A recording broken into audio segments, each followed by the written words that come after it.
Police भरती MPSC सर्व स्पर्धा परीक्षांसाठी चालू घडामोडीवरती प्रश्न विचारले जातात. हेच प्रश्न अतिशय कमी वेळात मी तुम्हाला रोज देत असतो. असेच प्रश्न रोज पाहण्यासाठी आपल्या चॅनलला सबस्क्राईब नक्की करा आणि व्हिडिओला लाईक करा.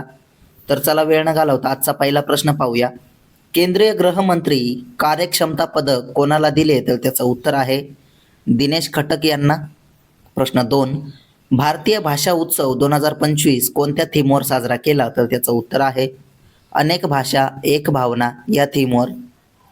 प्रश्न 3, भारतातील पहिल्या शून्य उत्सर्जन इलेक्ट्रिक ट्रक प्रकल्पाचे उद्घाटन कोणी केले? तर त्याचं उत्तर आहे सर्बानंद सोनोवाल यांनी. प्रश्न 4 पाहूया. ट्राय हिल्स असेंबलची 4थी आवृत्ती कुठे सुरू झाली? तर त्याचं उत्तर आहे शिलाँग इथे. प्रश्न 5, सर्वोच्च न्यायालयाने कोणाच्या अध्यक्षतेखाली कृत्रिम बुद्धिमत्ता समितीची पुनर्रचना केली आहे? तर त्याचं उत्तर आहे PS नरसिम्हा यांच्या अध्यक्षतेखाली.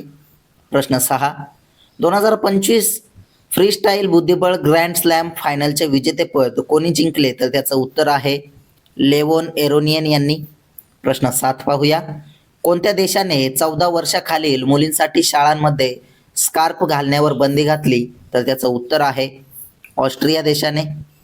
प्रश्न 8, लिओनल मेस्सीच्या 70 फूट उंच लोखंडी पुतळ्याचे अनावरण कुठे करण्यात आले? तर त्याचं उत्तर आहे कोलकाता इथे. प्रश्न 9, भारतातील 96वे रामसर पाणथळ स्थळ म्हणून कोणते स्थळ केले? तर त्याचं उत्तर आहे सिलिसेर तलाव. प्रश्न 10 पाहूया. मनरेगा योजनेचे नाव काय ठेवण्यात आले आहे? तर त्याचं उत्तर आहे पूज्य बापू ग्रामीण रोजगार योजना.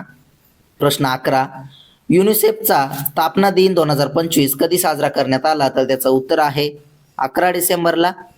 प्रश्न 12, केंद्रीय मंत्री ज्योतिरादित्य सिंधिया यांनी छत्रपती शिवाजी महाराजांच्या 25 फूट उंच पुतळ्याचे अनावरण कुठे केले? तर त्याचं उत्तर आहे कर्नाटक राज्यामध्ये. प्रश्न 13 पाहूया.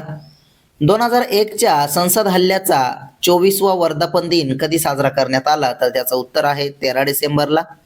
प्रश्न 14, चौथ्या सहकारी मेळाव्याचे 2025चे उद्घाटन कुठे झाले? तर त्याचं उत्तर आहे आसाम राज्यामध्ये.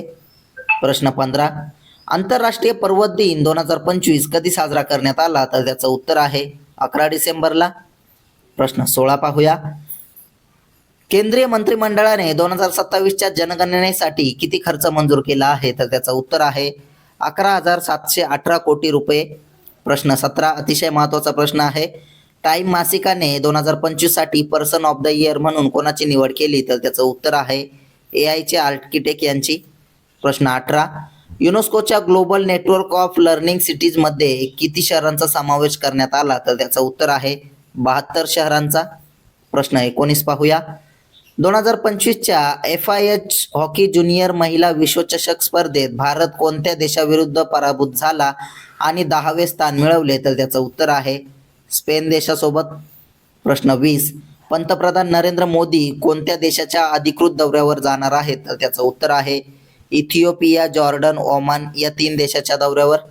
प्रश्न 21, चराई चुंग महोत्सवासोबत आशियातील पहिले संरक्षित रॉयल पक्षी अभयारण्य कोणत्या राज्यात पुनरुज्जीवित करण्यात आले? तर त्याचं उत्तर आहे आसाम राज्यामध्ये.